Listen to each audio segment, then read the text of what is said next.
Roji John MLA-യും DC പ്രസിഡന്റും കൂടി വന്ന് കണ്ടു. വളരെ സൗഹൃദമായിട്ട് കാര്യങ്ങളൊക്കെ, രാഷ്ട്രീയ കാര്യങ്ങളൊക്കെ ചർച്ച ചെയ്തു. ഞങ്ങൾക്ക് ചില ഉപദേശ നിർദ്ദേശങ്ങളെല്ലാം നൽകി. അതിന് ഞങ്ങൾ പൂർണ്ണ സംതൃപ്തരാണ്, വലിയ സന്തോഷത്തിലാണ് ഞങ്ങളെ കാണാൻ സാധിച്ചത്. നല്ലൊരു കാര്യമാണ്. ഞാൻ എല്ലാവരെയും കണ്ടുകൊണ്ടിരിക്കുകയാണ്. വളരെ താല്പര്യത്തോടെ, പ്രതീക്ഷയോടെ പിന്തുണ എല്ലാവരുടെയും തേടിക്കൊണ്ട് മുന്നോട്ട് നീങ്ങുന്നു.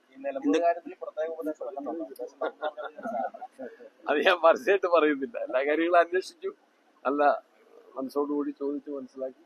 അദ്ദേഹത്തിന്റെ അനുഭവ സമ്പത്തും പാണ്ഡിത്യവും എല്ലാം ഞങ്ങൾക്ക് ചില കാര്യങ്ങൾ നിർദ്ദേശത്തിൽ നിന്ന് മനസ്സിലാക്കാൻ സാധിച്ചു. അത് ഞങ്ങൾക്ക് മുൻകൂട്ടാവും. ചില ഉപദേശ നിർദ്ദേശങ്ങൾ നൽകിയിട്ടുണ്ട്. അത് ഞങ്ങൾ സ്വീകരിച്ച് മുന്നോട്ട് പോകും. ഇല്ല, അങ്ങനത്തെ കാര്യങ്ങളൊന്നും സംസാരിച്ചിട്ടില്ല. അങ്ങനത്തെ കാര്യങ്ങളൊന്നും സംസാരിച്ചിട്ടില്ല. സമൂഹത്തിന്റെ നല്ല സേവനം നടത്തുക, ചാരിറ്റി പ്രവർത്തനങ്ങളുമായിട്ട് മുന്നോട്ട് പോവുക, യുവജന സംഘടനകളെ കൂടുതലായിട്ട് ശ്രദ്ധിക്കുക, നന്നായിട്ട് പെരുമാറുക, അധ്യാപകരോട് കൂടുതൽ ബഹുമാനം പുലർത്തുക, മാതാപിതാക്കളെ കൂടുതൽ പരിഗണിക്കുക, അങ്ങനെയുള്ള വളരെ സതുദ്ദേശപരമായ